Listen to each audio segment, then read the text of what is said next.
In some cases, you run into somebody on the side of the road, in my experience, that is willing to go to treatment and they want to go to treatment, but they don't have any resources in terms of insurance, family that has insurance, money. It's difficult, and you can get them in. We have, facilities in the state that bill state insurance, and you can get them there. We just run into this thing where it's lack of resources. People can't get to these places that bill the state insurance. People don't know about these places. People aren't willing. They don't have family that's willing to support them. So yes and no. People are willing and they want to do it. You can make it happen. It just takes communication and a little bit of work. I try, whenever I can to offer that though, because I also know, in my experience, when I think back, one of the biggest driving factors for that, for me, being so open with everyone and trying to help everyone is thinking back about my mom. And how my mom must have felt in that time when she didn't know anything about treatment. She didn't know where to send me. She didn't know who to call. And luckily she got to meet some people that were open and honest and had suggestions and recommendations for her. And now I'm sober today.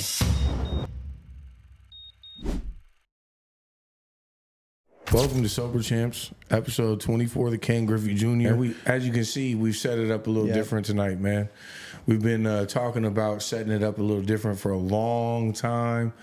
And we wanted to take the table out because we felt it was very formal. And we're taking this moment or this episode to kind of share with you guys a little bit about ourselves. Because we don't really get a lot of time to talk to the fans, talk to the people out there that are liking what we're doing, like the podcast, like us, like our guests.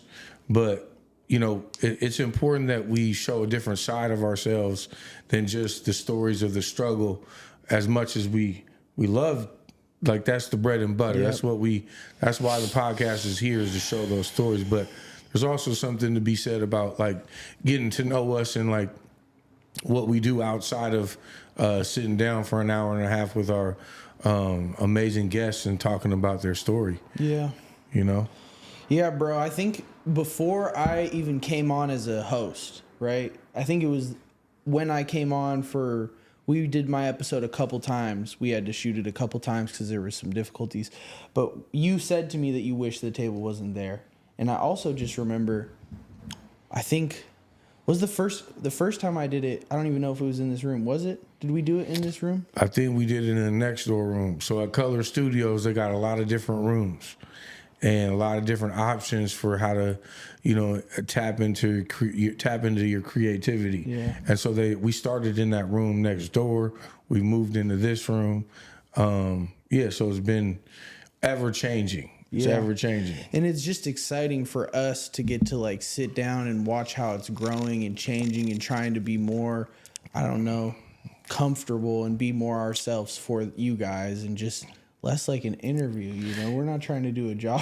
Yeah, man. I mean, I think it gets lost in the sauce sometimes about how we kind of come in here, we do what we do, and then we leave. And yeah, of course we share we share stories. We talk about things in short form, but it's mainly to just give the opportunity to the guests to share their story. And that is so important. That's why we do what we do. But we've been doing this for a while now. Yep. And so the dream is to expand this platform to something that, we're talking to Fredo today. You and I have been talking about having, a camera person follow us around while we go do some of the activities that we do. Mm-hmm. Because, you might not believe it, but we don't just hang out here at the studio. Yep. We have other things that we do that take up the majority of our time. And this is just a beautiful piece of our life that we get to share with you. But there's also these other parts that we want to get you guys involved in and come along for the ride for. So, yeah, that being said, man, episode 24, sober date, 9/9/19. What you got over here? July 1st, 2022. Come on. Yeah. Come on. Yeah, so we start off with that, right? Because without it, I mean, I don't know where I'd be, right? I'm pretty sure I'd be dead. Not in here. Yeah. Not shooting the podcast. Hey, that's the truth. Yeah. Yeah, man. So we had talked. So we're trying something a little bit new. We're trying a little production here. Yep. You know, we're trying to get to know each other. Just chop it up.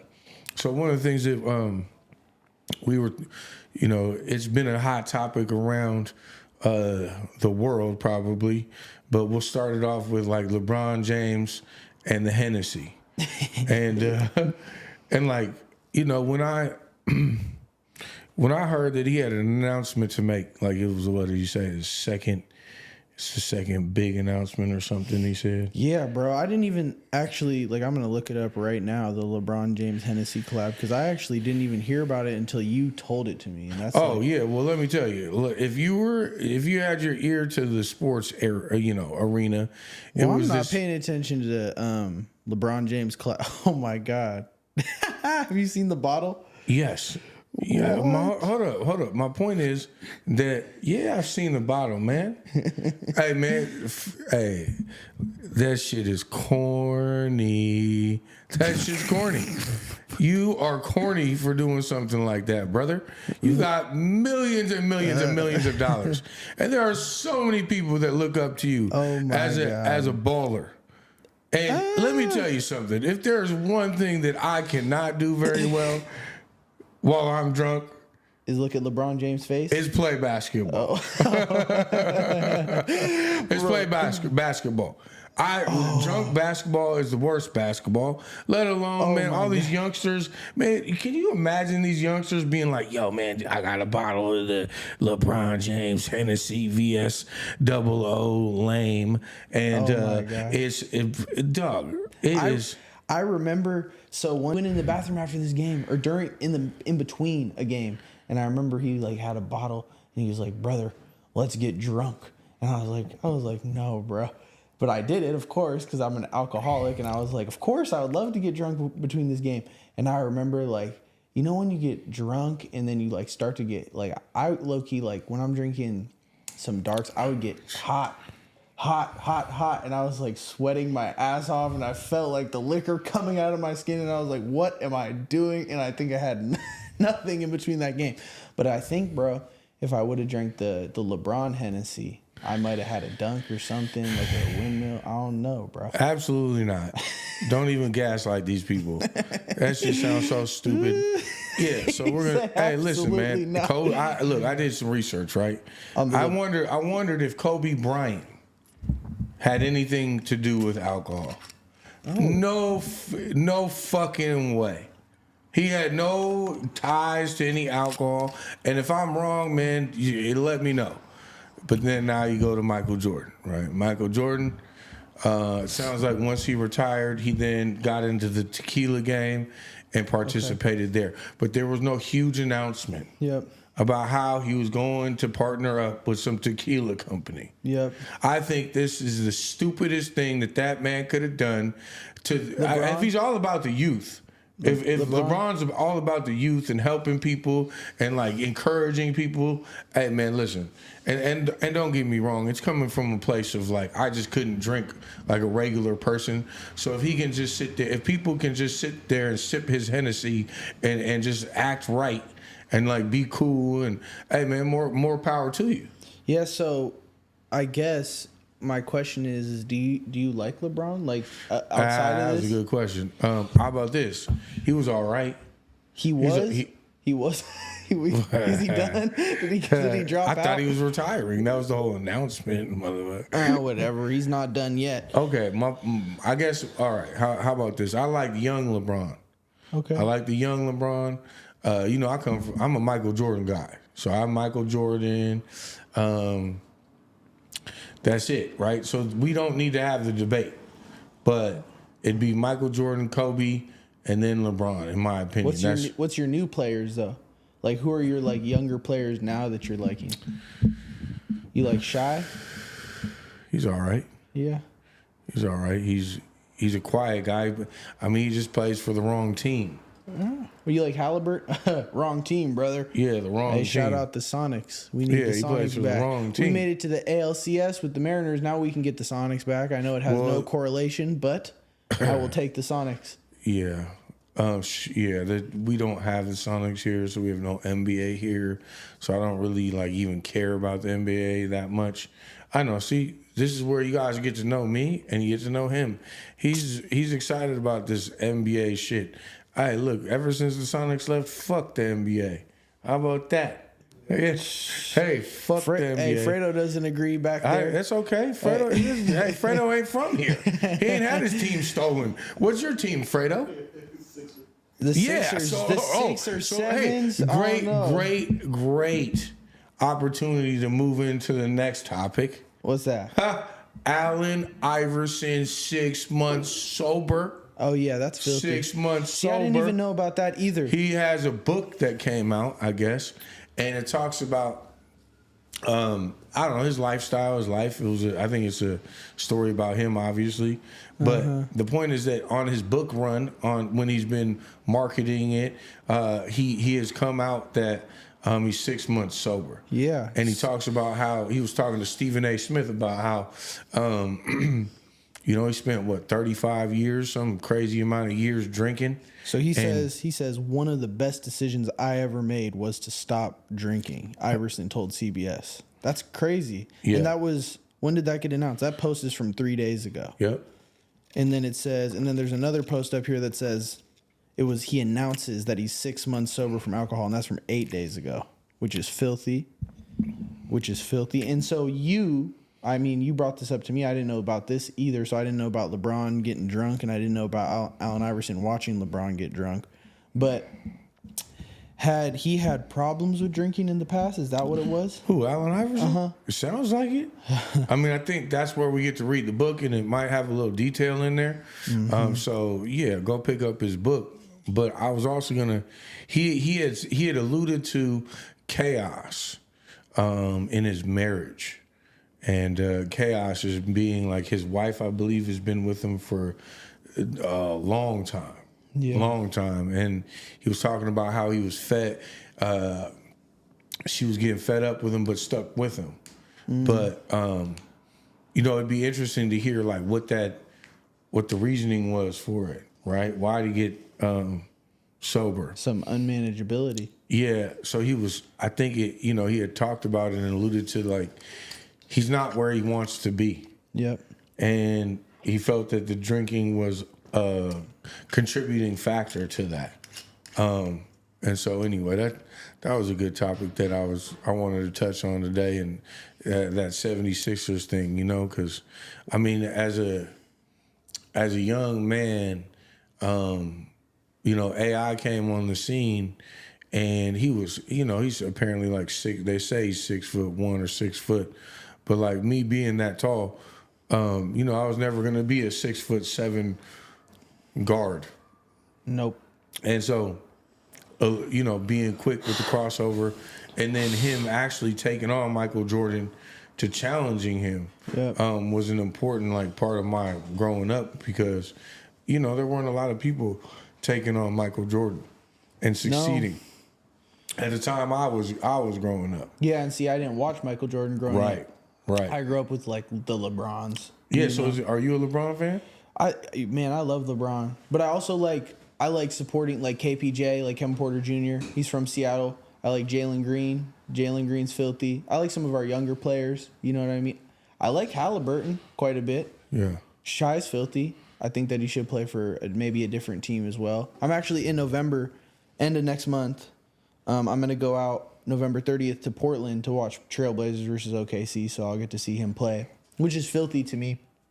But I grew up being a big fan of James Harden. That was like who I liked, because I feel like he changed the game a little bit. Okay. For those of you guys that don't understand basketball or watch basketball, James Harden kind of took old basketball and he made it into something a little bit different with how like the dribble moves and how you get to the basket and the shooting. Like I just always appreciated that. No defense. Shit, what the fuck? Hey, forget we don't need defense. Man, look, man, I come from a place where you play defense. Hey, offense beats defense, man. That's all I'm gonna say. You can't guard. This guy over here. You guys gotta go watch some James Harden clips. James Harden clips. Hey, go watch some defensive James Harden clips. There's none out there. This is a sober podcast, but for a couple years, James Harden had the highest usage rate in the league. So what that means is he had the ball in his hands the most on the court all the time, and he had the highest rate in the league. He never passed that thing, and he also didn't play defense. But that's besides the point. But also, to also segue into like another topic that kind of connects with all of this in a way, which I think would have been way filthier for LeBron to do, is like the non-alcoholic beverages in sobriety, or just non-alcoholic beverages in general. Like, I would have thought it was filthy if LeBron did like some non-alcoholic tequila. Name one. Go ahead. Tequila. Non-alcoholic tequila? Or something. You know what I mean? Like, I feel like that's way more attractive for people that are athletes anyway.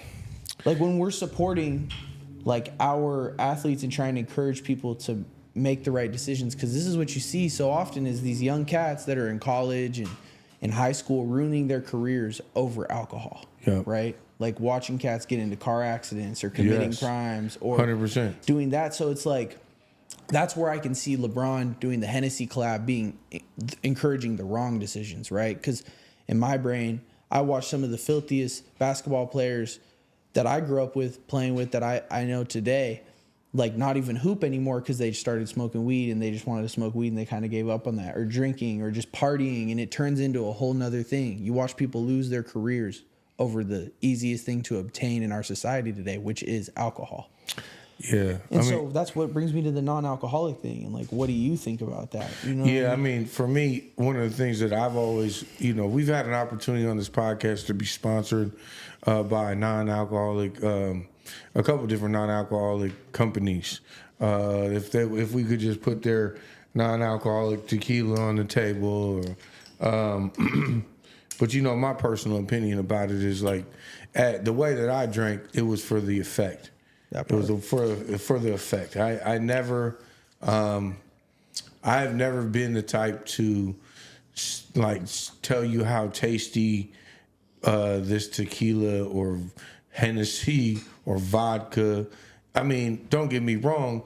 Like Grey Goose was the least like harsh on my body when I would drink it. It was like a smooth vodka. Mm-hmm. So now it being smooth, being who I am, I'm gonna drink a little bit more because now I'm not just like like dude, woo-hoo. Gasoline, right? I'm not drinking gasoline, and so from my experience, when non-alcoholic drinks are introduced, personally, I don't find them to be what I'm gonna be doing. Yep. That's just me. Because I know the type of drinker I am. Mm-hmm. And my fear is that you put me with a tequila drink that tastes like tequila, but does not have tequila, like alcohol in it. Yep. I might be triggered into wanting actual tequila. Yep. That might happen. Mm-hmm. I'm not sure. But at this point in time, like, I don't really fuck like beer. What about, you don't like the beer at all? So the non-alcoholic beer, right? For me. Or seltzer. Seltzer. Okay, so I haven't tried them, right? Mm-hmm. I'm just a person yet that has not tried them. And I think just for me, again, it goes back to I was never the one to like taste the shit and be like, oh, do you feel the taste of hops in this? Like, there's a lot of amber in this one. Do you taste the fucking wood chips in here? Yeah. Like, it's really got a good little taste to it. Like, get the fuck out of here. Yeah. That's just me. Yeah. So now you have a different experience. I mean, was I with you when you tried your first beer? Was that at my dad's house? My first no, I already had. Oh yeah, you had already been getting 6-packs and shit. No, I'm not like that. I'm not. I can only I can do one and just forget the other. No, I mean, I think when I think about non-alcoholic beverages, right? First off, for me, from my own experience, I did fentanyl. Like, I did drink, I just smoked the weed, but I love fentanyl. That was my chef's kiss. Drug of no choice. Yeah, drug of no choice. But like, when I think about, like, you see some of these younger cats when I think about non-alcoholic beverages in general, it can make checking out sobriety really attractive, right? Sober curious. Yep, sober curious. People that aren't even maybe alcoholics yet or don't identify as alcoholics like you and me do, or addicts, whatever. I can see how that can be like, oh, like a non-alcoholic beer, maybe I'll try that instead of, getting wasted, whatever. So I think that that's cool. And I also see cats that are like, and I don't recommend this, I don't think this is a good idea for a lot of people, but you see some cats that get by in early sobriety with just like, man, I drank 6 non-alcoholic beers today and I was able to stay sober through the week. Like that's like if that's what works for you, you know what I mean? But I don't recommend that at all. Yeah, I mean, what you're talking about is like where I have no monopoly on sobriety. Yep. I can just explain to others how I got sober, and like if that's a track that people take to stay sober or get sober or be sober curious, I'm all for it. Yeah. And that's why I'll never like knock it. Like I'm joking right now, and like if NA beers or NA alcohol or NA spirits, whatever, if those are what you enjoy, I mean, I've heard oftentimes I hear like people want to have the same drinks that other people have with alcohol in it, but without the alcohol. So like what? Like they have like pina coladas. Yeah, and they add this non-alcoholic drink, alcohol. Non-alcoholic spirit to the drink, and now you have that drink, and you can walk around the club or the party, and you can feel like you're a part of. Yep. And just as a person that where I come from and what I do, I don't give a fuck what I mean. If I'm drinking water, I don't care. Yep. Like I'll be in the club maybe with water. Yep. Soda, Coca-Cola. My dream is always my dream is to have a place to go where sober drinks are in the house. Meaning like whether that's a strawberry lemonade or like fruit juices or smoothies, and it's a late night spot you can go with good food. So if NA becomes beverages become a part of that, that'd be fine. It's any one less drink is awesome to me. Yeah. Like one less drink, make you thinking about it. Like that's one of the whole points of like my purpose is to like make you think about it, question it a little bit. Is this healthy for me? Is this getting out of hand? Is this what I need to be doing? And I've met so many people that think about it. And they come up to me and they're like, yeah, Pete, like, man, I didn't drink last night, And that to me just makes it all worth it. Like one less is amazing. It's just, I was thinking about Mark Sanchez. And Mark Sanchez, old quarterback. And he got, he ended up getting stabbed by this dude while Mark Sanchez was like blacked out drunk. So he's blacked out drunk. He picked a fight with this guy who worked. He was working, and he had a truck. And apparently, the guy was like 70 years old. And Mark Sanchez attacks him, and he's blacked out drunk, right? And he ends up in the hospital, and then with 3 charges, like a couple misdemeanor charges and things like that. But all, in my opinion, because he was intoxicated. So if we can take away, man, that blackout, if you black out, to me, it's a very questionable activity. Yeah, blacking out is extremely scary to me. I'll talk about it I'll talk about it for the rest of my life. That's just wild. Yeah. Because see, the thing about you too is like you were doing fentanyl, right?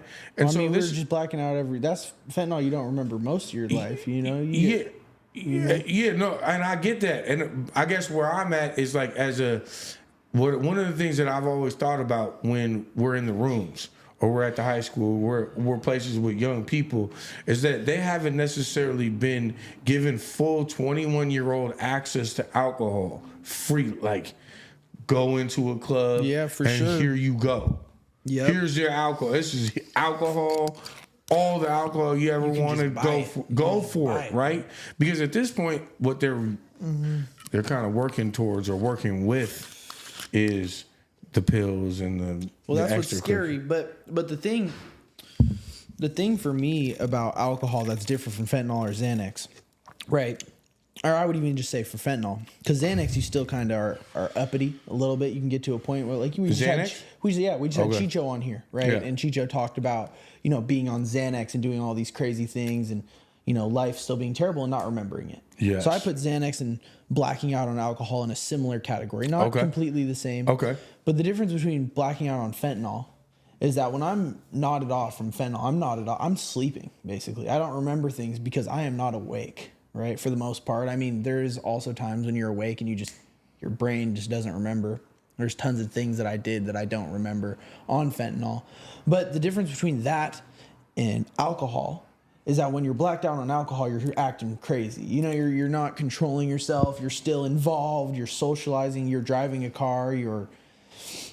And so to me, the range for making bad choices that can affect your life majorly in terms of like breaking the law or hurting somebody or whatever the thing is, alcohol is a much greater risk for that. And it's legal. Correct. Fentanyl, it's like you have to fight, kind of figure out how to get this. And then you're fine. You got it. You're nodded off. You're not really affecting anyone but yourself, which, is terrible. Like, do not, this is not a category to be comparing which one's better. But fentanyl, you're just going to die, most likely. You're either dead or you're sleeping. Alcohol, you're going to live and you might drive your car and kill somebody, right? So I think it's a hard, it's difficult. It's difficult in that it's hard to put those two in a comparison for blacking out, the nature of it. But with that being said, alcohol can be a lot more dangerous than fentanyl in terms of how you're going to act in society when you don't remember it. While we're on this topic, I'm just thinking about, because what I do for work is, I work in the treatment industry, helping people get sober and stuff like that. And so what I was thinking about, when I'm talking about that is people getting loaded in my industry, right? Thinking about that. And you're a longshoreman, so it might be different, or it might be more, it might be less. I don't know. I'm not a longshoreman, but it's just watching that happen in the job, right? And you mean people, not the people that you work with? I mean both. From I'm blessed today that I get to do interventions and kind of help people, encourage them to go to treatment, and I get to work with a lot of treatment centers around the country. But the thing is most of the people in my industry are in recovery. Right? They're like you and me. They're alcoholics and addicts. And you just hear so much, especially with how the drugs are today, is people being triggered by that do the same thing that I do. And now they're dead. And it's people that have been doing it for 10 or 15 or 20 years. And they kind of put that recovery behind them. Right? Or they get into these modes where they think that, and you see this so much just in recovery in itself, where you think people start to think they're recovered, or they can have one more drink. And it's just scary, and it's hard to watch. And I'm just curious. I never listened. I mean, I don't know how much that happens for longshoremen, or how much you're a longshoreman. You were getting loaded. You went to treatment. Is that something that you see? And do you just want to share kind of what you even do for work, what a longshoreman is? Because, bro, I didn't know what a fucking longshoreman was when I met you. I was like, what? A longshoreman? What I mean, this is a topic that I've kept close to the vest just because, I wasn't sure if I was ready to talk about it, but I think it's time to just let people know, that's my career. I belong to ILWU, Local 19 over here in Seattle. I work. You said ILWU? Yeah, International Longshore and Warehouse Union. Okay. It's the strongest union maybe in the world. Yep. I grew up within it as my father, Shaky, which I've had on the podcast. What episode was that? 13? I don't know. It had to be later than that. But he was brought on the podcast, and we didn't really talk about it either. But put it like this: what happened was I was brought up in a union family, and my dad was very union. He was very union, and so being a union man, he's for the worker. Yeah. He's for the worker. He's not necessarily for the company. And if he's for the company, it's because they treat their workers how workers should be treated. Yeah, within the company. Good compensation, good benefits package, good medical, good dental, just Everything good. taking care of the worker that makes the money for the owner. Yep. That's what I was taught. And so growing up, I wasn't sure I was going to be a longshoreman because I didn't want to do that job. Yep. I actually ended up trying to go to college or going to college. I got a bachelor's degree from Seattle University, but ended up getting out of college and going for job interviews, and they were telling me that I was going to start off salaried wages of about $30,000 to $40,000. After 4 years of college. Bro, check that out. I swear to you, when I was younger, it was told to me that you get a college degree and then you become. What year was this, by the way? That's probably 2006, 2000. Yeah. In Seattle. 2006. Huh? In Seattle. So it's not like that's not rich. You're not making a living off 30 or 40,000. Well, let's go back to like when I picked my degree. Nobody was smart enough or like cool enough to tell me, hey, the degree that you're getting is not going to manifest into money. A lot of money. Yeah. So you're getting a degree where you're going to like not make money. Mm-hmm. And here I am thinking like, well, fuck, I'm just going to get a degree. Sociology's dope. I want to work with groups of people, not just one person. In psychology, I really, I had all these reasonings, and I get this degree and I go for job interviews and they're telling me, here's $30,000 for the year. And I'm sitting here like, nah, man. I'm working with kids at the time. And I gotten into Longshore, but I'd showed up at Longshore for, I think it was like 2 weeks in a row. And so the way that it had worked for me was I was called a casual or un-ID, unidentified. And this is when you could just show up and be a part of the union and apply for the union. You didn't have to do a lottery back then, right? Not yet, right? Okay. Exactly. I was one of the last groups ever to like line up. It was at Pier 25, and I lined up in this line and I signed up for Longshore. Yep. And my dad had given me the pointers on like get there at this, anyway. So I become a longshoreman, but the work was not. It was there was no work. And so I would go to this dispatch hall and I would try to get a job for like 2 weeks in a row, and there was no jobs, and I would call my dad and be like, this is the stupidest job I've ever heard of. I'm not going to do this. I'm going to college.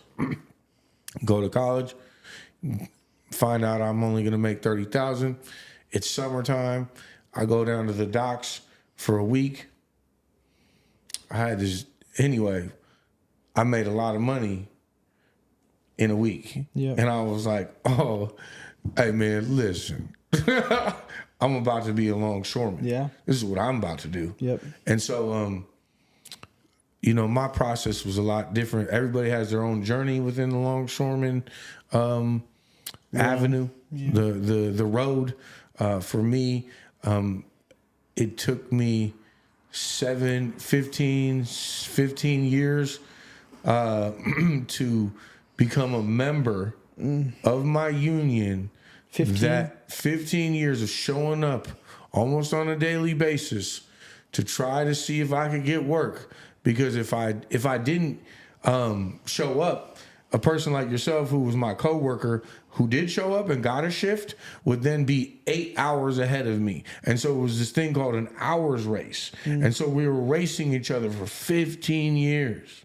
Wow. And ironically, the same day that I was sworn in as a B member at Local 19, my son was born. Same year? Same day. Oh. 15 years to the, hey, I was at Swedish Hospital. Wow. And my wife went into labor.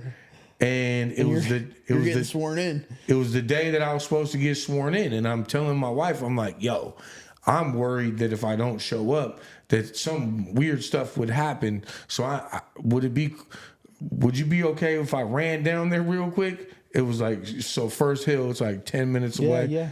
Down to my dispatch.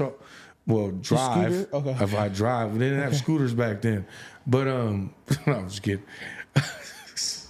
So I get down there, and my whole group of coworkers are there, and I bust through the executive boardroom, and I'm like, and they're like, Pete, what are you doing here? And I'm like, man, I got to get sworn in. So then I get expedited to the front. I swear myself, like I get sworn in, and then I go back to the hospital, and my son's born. And wow, it was just such a magical day. I never knew that story. Magical day, right? Yeah. You know, and sometimes I wonder when I look back on my life, like God has always been there. My higher power has always been there. And I used to always use this excuse that I got skipped. Like God skipped me, man. I'm always getting the short end of the stick. I can never get ahead, yada, yada, yada. And then there's these moments that are so magical. I mean, the day that I get sworn in, they move, because now I got benefits. I got these amazing benefits, and they move me from the low level at Swedish Hospital to the Hamptons of Swedish Hospital. Mm-hmm. They're like, oh, you got this kind of insurance? Oh, you're going over here to this wing of the hospital, and it just changed my whole life. Yeah, and I say that just because, like, as a longshoreman, what we do is we move cargo. We move containers.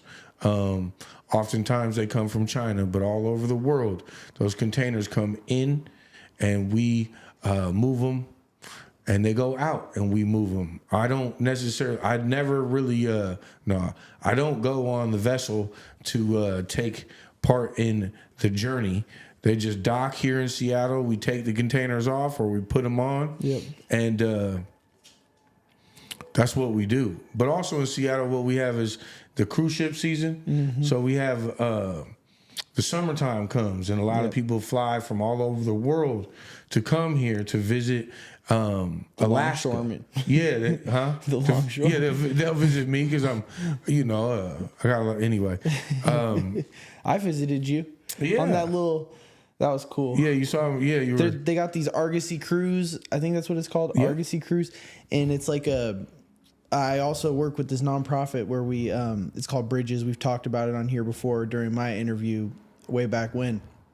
And we help kids that are early in recovery. So some things we do with them are involve the city and taking them out. Field trips. Like they're dope. Yeah. And so we took them on the Argosy cruise one time. Yeah. And we're riding. We go over by the longshoreman docks. And I'm like on my phone. And I'm with my buddy Marshall, who is also on the podcast. And me and Marshall are like, wait, we think Pete might be here. And so we text Pete. There's a video on my phone. We got a video of Pete. We text Pete. We're like, brother, we're on the cruise ship. Come look. And we're going back to the docks to park the Argosy cruise ship.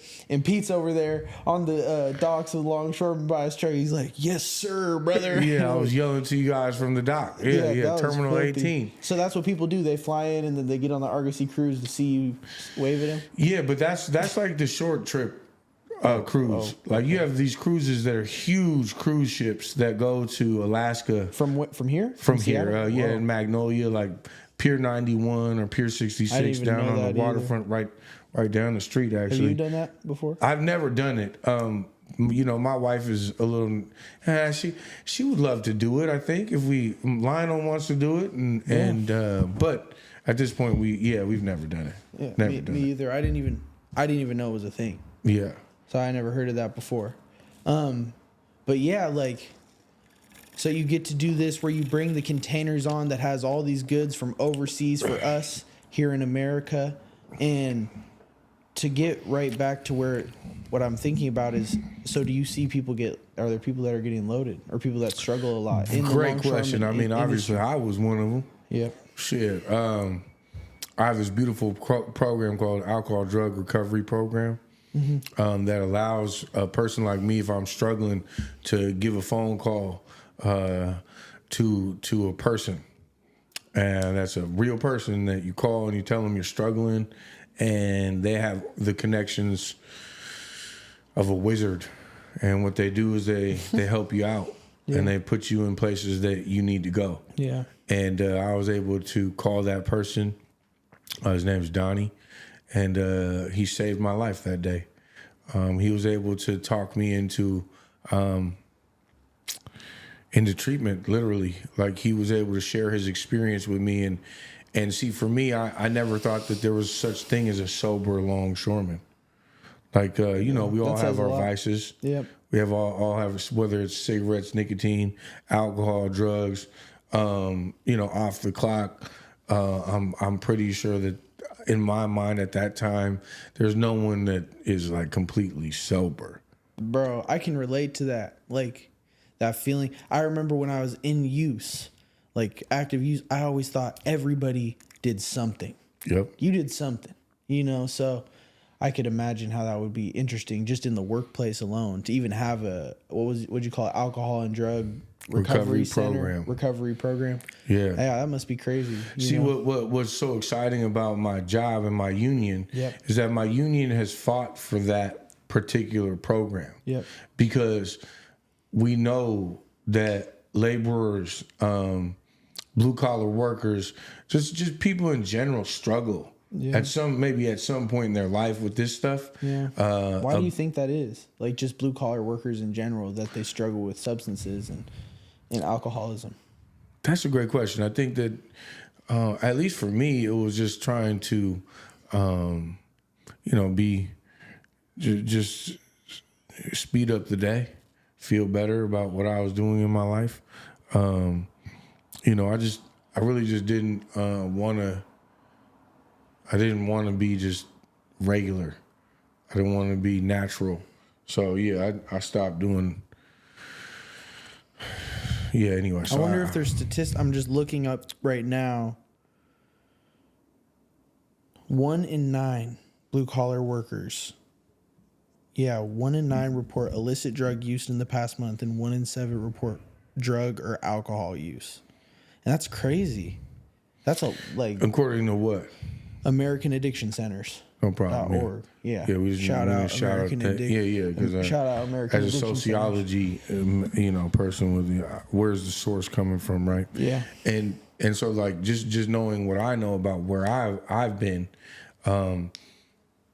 you just, when you've hit that rock bottom, when you know that you're struggling, and here's another part of this program is if my family's struggling. Yeah, you can. Like my wife, my son, God forbid they're struggling, they can still get the same resources, benefits that I have. And Thank it's like, God, right? It's just like it saves so many lives because you never know what you're gonna stumble upon. Like, I don't get to be told at the beginning of my life, hey, look, you're gonna be addicted to alcohol, drugs, whatever. If you try them, this is what's gonna happen. Yeah. That really wasn't my story. I was never given that layout of my DNA. Yeah. And so, so then through trial and error, I found out that, man, it just wasn't for me. And I got the resources that helped me get sober. So, I mean, if it wasn't for that program, I wouldn't be where I am today. I truly believe that I owe that program my life. And so then my job today is to carry that message within my job. Yeah. And so the best thing that I can do is just be a person that is sober and that can carry that torch in case someone's struggling. Yeah. And I know how to lead them to the right resources, to the right person that will help them or their family. Yeah. And so that's just a gift. It's cool to think about because, like, in my job, I got hired by I work for the people that took me to treatment, that did my intervention. So that's that's filthy. Shout out Adam Finley. But shout out Adam. Yeah, and you've met Adam. He's a cool guy. He's bald. He sucks at golf. No, I'm just kidding. But shout out Adam. But like, that's, to me, it's like, it's different because in your job, you're working with people that are taking stuff off the docks, right? And then in my job, it's like I'm working for people that helped me to even get sober in the first place. And that's like a lot of people in the industry have had that similar like experience as me, is like, you know, we're working in the industry that got us sober, which is like super filthy. So you just see it all the time, that kind of funnel, I guess you could say, where people are getting clean and sober and then they're coming back to help more people, you know, like similar to how they were helped. And so that's just super cool. And it's also just, I feel like a gift that, you know, in my job, I get to help people do the same thing that I needed, but you also getting to give people the resources and just like guiding them. Like we get to continue like throughout our entire lives. Like I can't even count the amount of times that you and me are just walking out of here to go get dinner or just out in public. And, you know, we meet somebody that obviously is struggling and we get to just talk about what's going on with us. And then sometimes those people get something out of that. Maybe they don't, maybe they do, you know, but we get to carry that message. Yeah, man. I mean, that goes back to your job and what you're going to be able to do. You know, one of the things that I just look up to you for is like, you have the resources and the connections to help people get into treatment, help them get the resources they need to, you know, give themselves a shot. Yeah. And it's this beautiful gift that I watch you have and give away, because, you know, not everybody is out there with the, you know, with their feet on the ground, making moves, trying to help people get sober. Yeah. But also have the resources available to them to do that. Yeah. And so one of the questions I had for you was like, are you in a place where you can help just a random person off the street maybe get sober? Yeah. And this is like what is difficult. I mean, yes and no, right? Unfortunately, not everybody in America and in Washington State has health care, right? And so the problem that you run into, there's treatment barriers. There's a lot of treatment barriers where it's like people with really good insurance get to go to the really nice places, and then there's people with no insurance that, you know, you can get on state insurance. There's a process to do that, or mediocre insurance. They can go to some places and not every place. So there's barriers in order to get people help. Just like in a way where your son was born versus where you got to, your wife got to, you know, rehabilitate and, you know, get used to living again, and your kids growing, you know, just born. It's like that, you know, like you're a longshoreman or you're not a longshoreman, and there's a nice part of the hospital and there's a nice part of the hospital. So in some cases you run into somebody on the side of the road, in my experience, that is willing to go to treatment and they want to go to treatment, but they don't have any resources in terms of insurance, family that has insurance, money. So it's difficult, and you can get them in. We have, you know, facilities in the state that bill state insurance, and you can get them there. And then there's cats that, you know, that do have resources, and it's easy, it's smooth, but we just run into this thing where it's lack of resources. People can't get to these places that bill the state insurance. People don't know about these places. People aren't willing. They don't have family that's willing to support them. So yes and no. People are willing and they want to do it. You can make it happen. You know, it just takes communication and a little bit of work.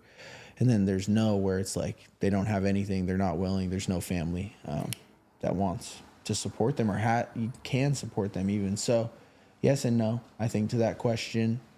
I try, you know, whenever I can to offer that, though. Like, if I was at this concert the other night, I went to this concert and right over here at the WAMU, I don't know how to say it, right over here, WAMU, by right by T-Mobile, right by where the Mariners were playing tonight. Yeah. And like, I was getting out of my car and I was walking to the little line to get into the show, and there was this cat, and he was asking me for a cigarette. And do you smoke cigarettes? On occasion. Do you vape? Yes, yeah, brother. I was wondering. All right, look, man, it's cool. Yeah, brother. All right. But he was asking me for a cigarette, and do you Zen? Yeah. What's your milligrams? Zen. Well, right now on the Zens, 11s? I'm on this. No, I wish. I'm on 6s. 6s, okay. 6s right now. I'm trying to get off the vape. off the smoke in my lungs, and just do zins. That's another thing that we should talk about if we have some time at some point to wrap back around to that. But okay, you're going to the concert. I'm going to the show. The cat wants a cigarette. Yeah. Bam. What happens? So I go to this cat that and just in the talk of offering help, right? And you oftentimes run into these cats where they ask you for a cigarette, and I'll start talking to them if they seem, normal enough. If they seem like they're not going to try and do something weird to me. Wild shit. Like, I don't know, try and come back to my car with me. Keep going. Right. Yeah. Anyway, so I'm walking. He asked me for a cigarette, and I'm like, I can tell he has something going on. I'm like, okay, this guy might have a problem. And so we get to talking, and he starts to share with me he was just in the hospital. And I was like, oh, okay, brother. Do you have a drug problem? Like, I'll just do it like that. I'll just straight up ask him. I'll be like, hey, bro, have you ever done drugs before? Yeah. And usually when you run into people that are homeless or dealing with that, they'll share it with. They'll be like, yeah. Yep, I just smoked some fentanyl, or I hit the meth pipe or whatever it is. And this guy said, yeah, and he was asking me for some money, and I was like, no, bro, I can't give you money, but what I can offer you is like treatment. Like, do you want to go to detox and get clean and sober? And it's funny, most times they say yes. Like, most times they're like, hell yeah, brother, I want to go to treatment. And like we were talking about his insurance. He had state insurance. He was willing. And so what I get to do is I get to give him like my card. He had a phone, and I told him to call me. But then you run into this thing where it's like, I never got a call from that man, but I was able to offer him help, right? And he now has a card to contact me if he ever does need help. 100%. And so it's just things like that. Like, I can offer my help to people because I also know, like, in my experience, when I think back, one of the biggest driving factors for that, for me, being so open with everyone and trying to help everyone, is like thinking back about my mom and like how my mom must have felt in that time when she didn't know anything about treatment. She didn't know where to send me. She didn't know who to call. And like, luckily, she got to meet some people that were open and honest and had suggestions and recommendations for her. And now I'm sober today. And so maybe I get to help out another mom or a person that's trying to get help, and they don't have to be so confused or don't know where to look. Because you can feel trapped or drowning, or like you don't know where to look. I think that's one of the biggest things where you and me are like very close in this part of our life. Yeah. Of like, our primary purpose is to carry this on. Yeah. Like, what helped us, what saved our lives, is our responsibility to give away. Mm-hmm. So then we do it ruthlessly. We do it as if our life depends on it, because it's just a magical thing to hear you talk about, because it's like, you can't, I've had to really, I reintroduced myself to a group of men that one of the men was struggling with substance use, and he was getting into this group text, and he was just so intoxicated. And I'd be like, hey, man, what's up, man? You need to get some help. And it was like on that shit of like, I tried every tool I had in my belt to try to help this man. And I was at that point in my life where I was like, I can do it. I can get this. I can be so crafty that I can get, no one else can help him, but I'm going to be the one. And you know what happened? I'm not the one. I'm not the one. And I left that group for a while. And I re-entered it last night. I re-entered this group text, and he's still the same, but I love him. I love him. And the thing about it, though, is that my job is to be there just in case. Yep. Just in case that light bulb goes on and they've hit their bottom, or, here's my card. Just in case he reaches into his pocket and is the lowest of the low. And he's got 1% battery left, and I'm going to give this card a call. Yep. And that's our responsibility. That's all it is. Yep. Is carrying the message and being of service, right? Yeah. Because the biggest part of you and my life and plenty of our friends' lives today is getting to be of service. Yeah, and a lot of people don't understand what service looks like. And what it looks like is could just literally be that conversation. Yep. Hey, man, what's up, man? you're on drugs? What's going on? Like, and they're like, yes, I am actually. And would you like to get off drugs? Sure, I would love to. Here's my card. Give me a call. That's being of service. I'm giving myself to them. Yep. Now, I can't. And it's also giving them permission to ask for help. Yeah, the green light. You know what I mean? Yeah, the green light. Because I feel like there's also this I wouldn't even say stigma, but this idea that it's hard, you can't ask for help. You don't know what to do. I didn't know how to ask for help. Like, what? I'm supposed to ask. I still struggle with help. Yeah. I still struggle with asking for help. Anyway, that's my own character and I defect. think we've talked about that too, and that's just, if we wanted to get into that, we can. But it's like this idea of we're supposed to hold our own, or we'll figure it out, or I can get sober on my own. And it's like I didn't really want help. I had to have an intervention done on me. But there's tons of people that want help and don't know where to look and don't know how to ask and might share. I have a substance problem, and that might be the only way they know how to ask for help is sharing just that piece. Yeah. So when you offer it, it's like that's more than enough. And then people can take that or not. And so yeah, and I think back to the Zins though. Okay, yeah. Bro, I need help. Okay. Look at him. I don't know. So in sobriety, a lot of people vape.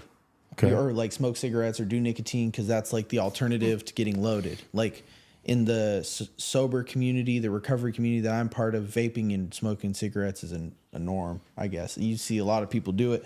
And so you get on it, and through this process of recovery, we're trying to be the best versions of ourselves. And one of those for me is getting rid of vaping. And it is hard. Yeah. It is hard. And it's like, do I lack the willingness, or is it just like, I don't know. I've tried at least, 6 or 7 times. I'm sorry. Come on, Fredo, man. Bleep that out, man. But yeah, I think, watching that from a lot of, like, I remember being in treatment and cats were smoking cigarettes, and it was like 70% of the patients at Lakeside Milan were smoking cigarettes. And I went to my counselor one day and was like, this is the stupidest shit ever. Like, we're trying to save our lives, but these guys are out here smoking cigarettes, the cancer stick, and they're on the verge of dying anyway, along, a death to be dated later. But they're just addicted to these cigarettes. And he looks at me and he said, Pete, how many people do you think would be here if they couldn't smoke cigarettes? That part. And I was like, whoa. And you know what happened for me? I shut the fuck up. Yep. Because I was like, you know what? You're right. Fuck it. I mean, we'll worry about cigarettes later, but that fentanyl, alcohol, weed, coke, meth, fucking all that. Hey, man, let's get rid of that, and we'll be okay with you smoking cigarettes. Yep. Now, vape has come in. It's been introduced. Vapes come in, but now we have Zyn. These little pouches, right? Yeah. And I got a lot of homies, including yourself, that are on the Zyn. It's funny you say, like we talked about it the other night. I do a nightly inventory every night now. It's been almost a month and a half. That? A nightly inventory is where I review my day. Was I resentful? Was I selfish? Was I thinking of others or just myself today? Was I of service to others? Did I call another person? Did I lie? There's a list of questions that I ask myself at night. And it had come across my mind that we were in our group chat, or we were at a meeting. We were at our men's meeting. Yeah. And it came out that like I told the group, like, yeah, man, I'd been thinking about using Zyn, like trying Zyn out. And the whole group, and these are dudes that do it. Everybody that I presented it to were like, they do it. And one of the cats was like, yeah, man, I'm grabbing mine right now. And he grabs his, and he's like, yeah, it's 11 milligrams. And both the cats everybody was like, ooh, 11 milligrams, let me get that. That's like it's illegal. And it's just like, it reminds me of addict behavior, because all of a sudden I'm sitting here like, well, fuck, I want to try it.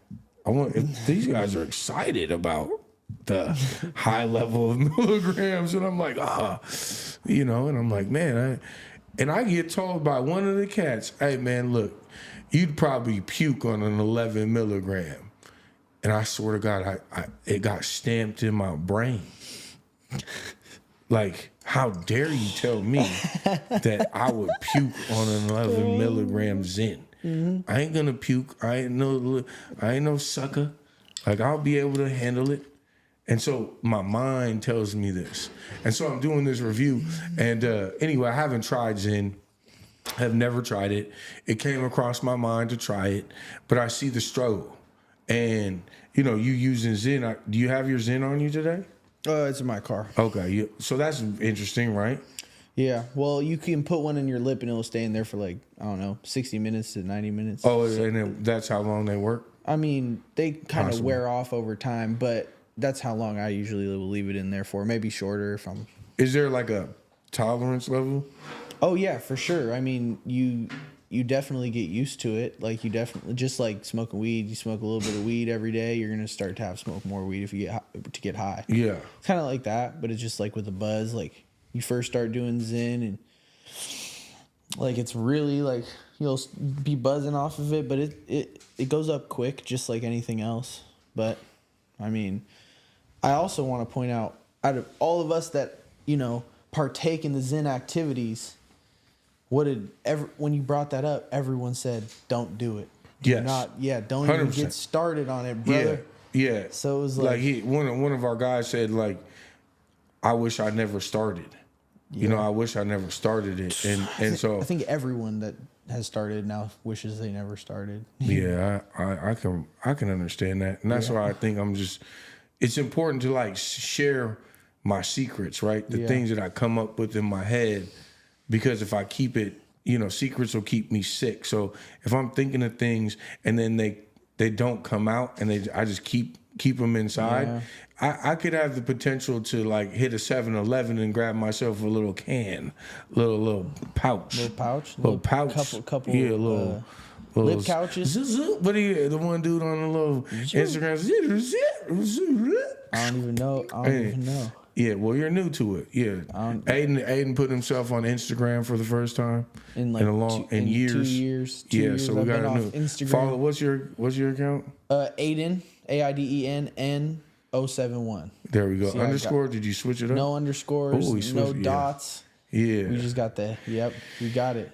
That's what's up. But I haven't had Instagram in 2 years, so that's like, I don't know, weird to be back on there, I guess. I've been on Facebook. Have you noticed how addicted to the phone you are? Bro, yeah. Yeah. I mean, I was giving one of our buddies that same night a hard time about it. I do the same thing though. But I think it's What do you call it? What is it called? Nah, we're not doing it. I'm not. Okay, no problem. But, bruh.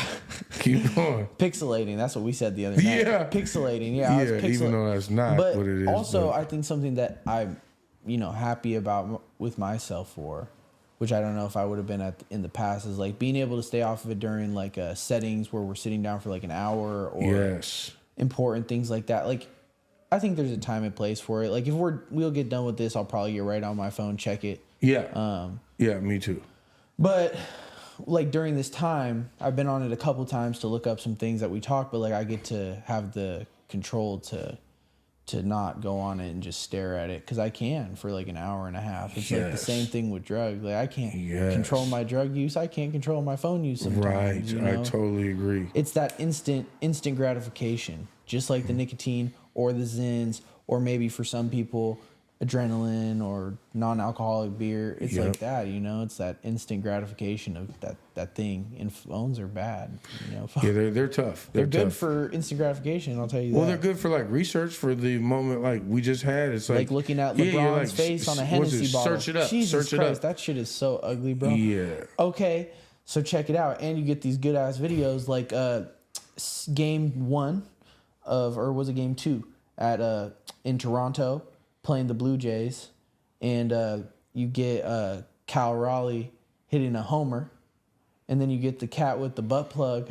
In the back. I don't know if you guys saw that, but there was this cat with a butt plug shirt on, and Cal Raleigh hits a homer. But it had Cal Raleigh's number on it. Yep. And it was to like not allow him to distract him from the game. There you go. And he goes to clap, and it was like, because Cal Raleigh smashed that fucking home run. Shout out Cal Raleigh. Yeah, shout out Big Dumper, baby. Hey, shout Bring out it Josh tomorrow, Naylor, man. though. Who's your check it out. Who's your favorite player Julio of right now? Postseason? Julio. Skip. I mean, Naylor's my guy. What about But Polanco? Julio's my original guy. Yep. Like Julio's my OG. Yep. Then you got Cal, and then you got Naylor right now. That's how I'll roll. I think in my group. For me right now, of course Polanco's in there. What I'm looking at is, I'm not doing that. Hey, man, go Mariners, man. The whole squad's filthy. Hey, there ain't no way that I can sit here and pick one. Hey, man, everybody's coming through at the right time. Yep. Now, we got smacked today, but we're going to hopefully come back tomorrow and bring it to them. Yep. But, yeah, I mean, hey, look, I don't even want to do that right now. We need anybody and everybody to step up. Leo Rivas. Hey, on his birthday, boy. Yeah. That was filthy. So we're talking Mariners now, but let's get back to what else we got? What else are we talking about? How about I go to therapy every week, every Tuesday at noon, and I've done it for 5 years now, 5.5 years every Tuesday at about noon. It's been about 3.5 years with the same person. Her name's Tony. It's a woman. She's in recovery. But I've gotten to this place right now in my life where things are going pretty well. But I'm in search of meditation. I want to get quieter. I want to get closer to my higher power. It's often thrown around, this word meditation. Do you meditate? Yep. But for me, I'm the type that has a hard time getting quiet. My brain is always thinking for some reason, obviously, but it's always like got random thoughts going. So even if I turned off all the lights and had it silent, my mind is racing. And so I'm seeking a better meditation experience. And I was talking to my therapist today, yesterday, and she brought up the fact, what do I do to like encourage meditation? Where do I go? What do I do to calm down and relax at the house? And bro, I didn't really have much. I was like, I go to my phone, I watch Netflix at night, all screen related, right? And I was like, damn, like I really don't do. I think yoga's good for that. Okay. Here was the suggestion. She said, have you ever done Legos? And I was like, huh. Is that what that is? You mean that? I'll get to that in a second. Okay. Have I ever done Legos? And I say, actually, and I got real uncomfortable. Because when I was growing up, Legos were pretty expensive. Or put it like this, my world did not include getting a box of Legos and building it. Yep. I couldn't afford them. I would much rather have like a basketball, soccer ball, run around, bike, whatever. And so it wasn't a priority of mine. So I had never done Legos. Yeah. I'd like put them together without and had fun with them, but I've never taken a box and like put together the whole thing. Yeah. And I was like, you know what? That sounds like a good idea. What do you think about me doing it with my son? And us just like sitting down and doing it together. I've seen that. And she was like, that is exactly what you need to try to do. So I get off the phone, I go pick him up at school, and we go to Target, and we each get a Lego set. Yeah. And this guy, we sit down at the table, he's got his, and this is actually his. Let me see.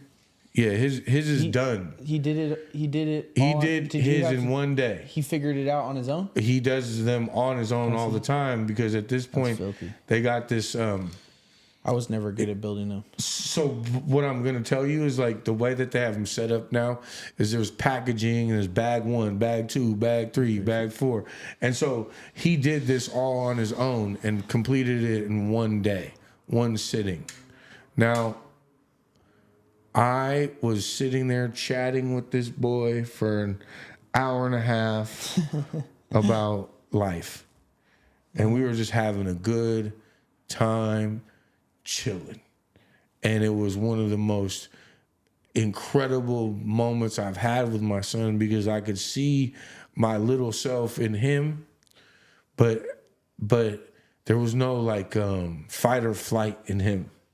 There was no fear. There was no like he wasn't worried. Yeah. And I just remember at that age I had a lot going on, and like just to watch and see him and then participate in Legos and like help him build this a little bit. Yeah. Because mine's not done yet, everybody, just to be very clear, to continue my honesty with you. We're going to work on it tomorrow. But the point is that, my sobriety has allowed me to do things that I've never done before, which is like do Legos. Like who would ever thought? I don't know. Have you done Legos before? Yeah, I was a little energetic kid. I was like you, how I just wanted to be basketball or be on the bike or be outside running around. So I had the opportunity to do Legos, but what happened was I'd get the Legos and then somebody else would do it because I didn't really want to sit down and build the thing.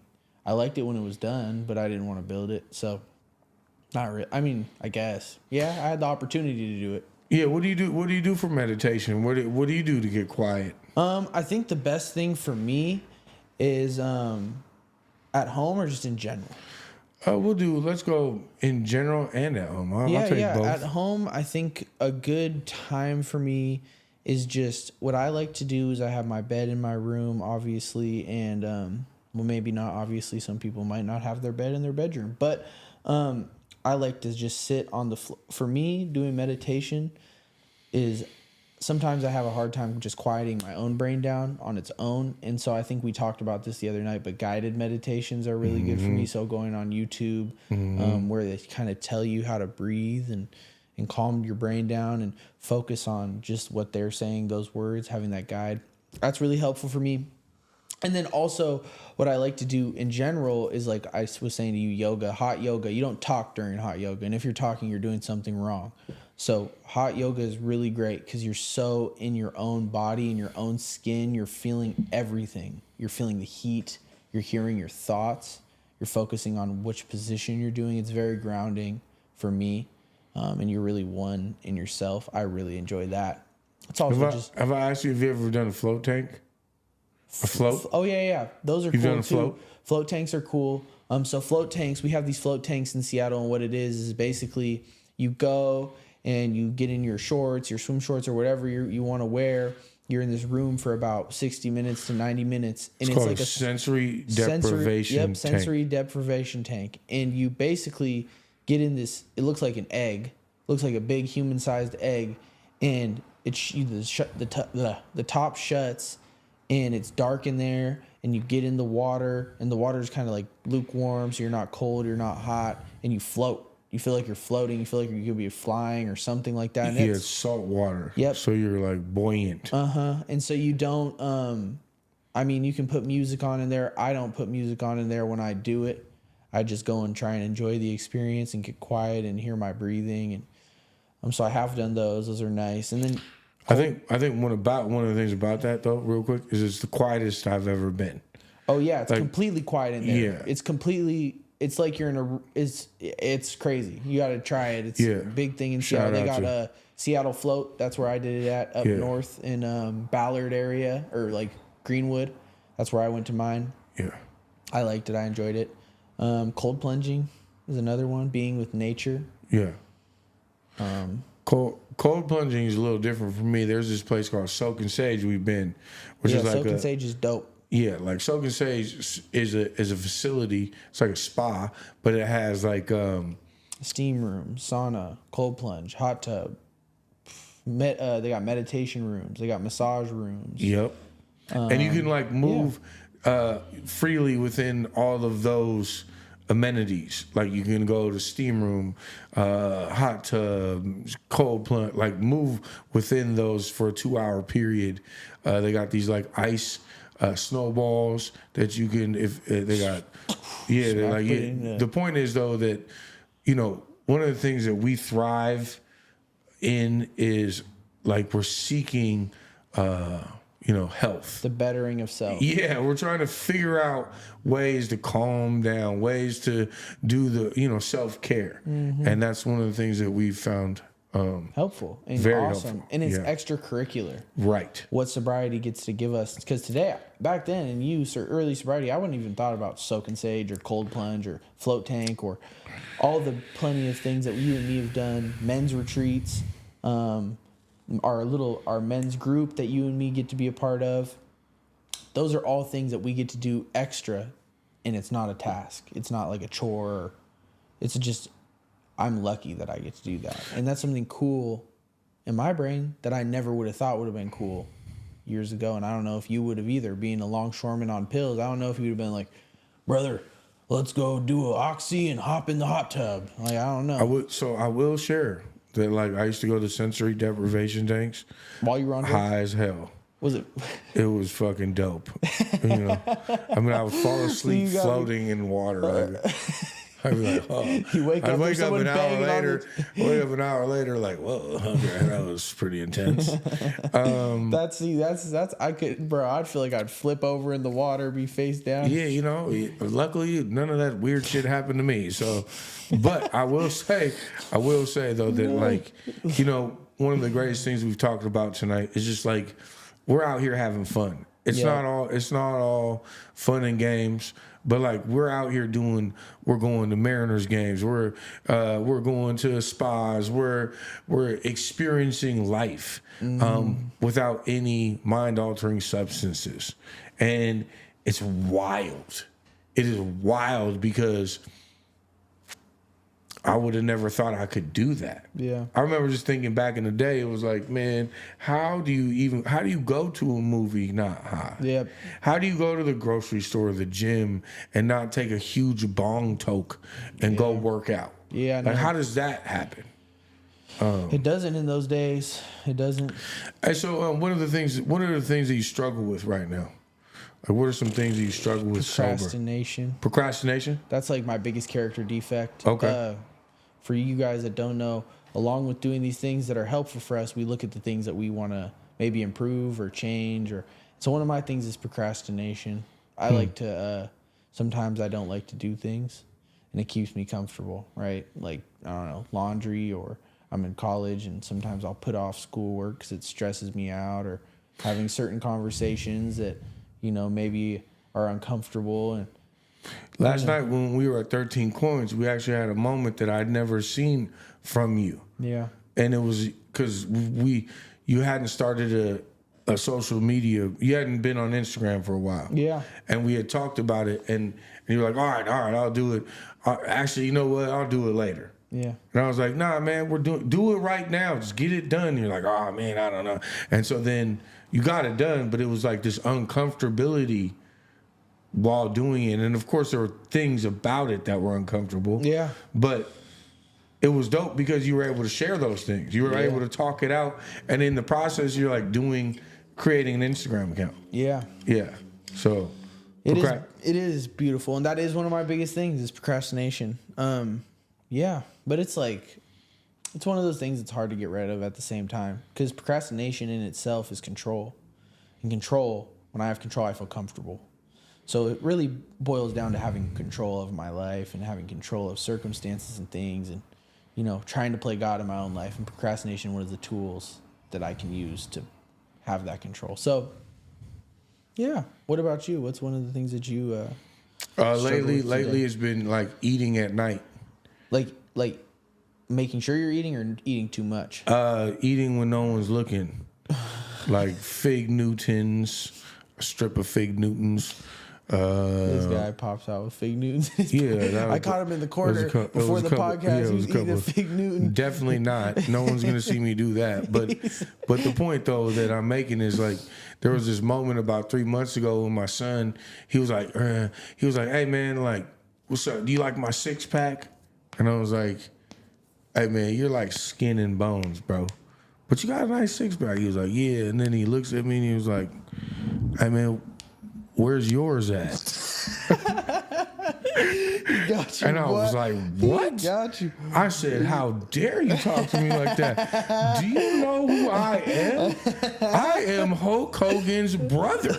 You know, I am yoked out here. I'll slam you I am Hulk right Hogan's now. brother. Yo, brother. And it got me fired up. Yeah.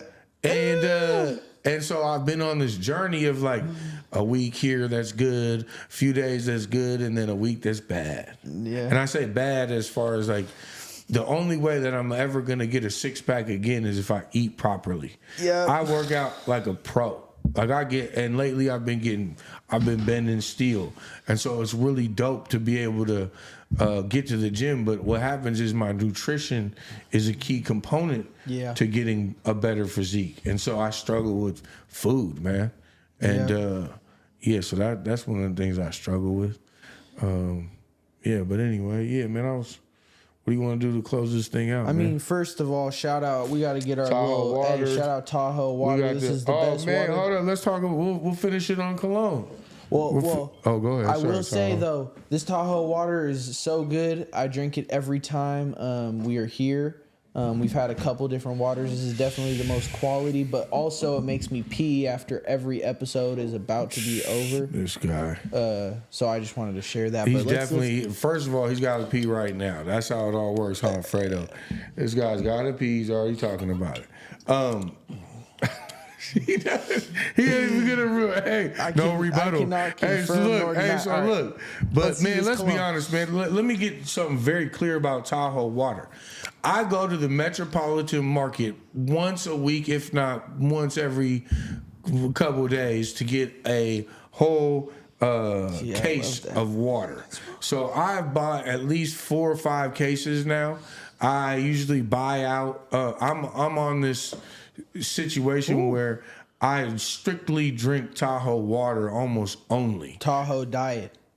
Yeah, sure. Okay, but anyway, shout out to Tahoe artesian water, the sparkling water that satisfies my thirst.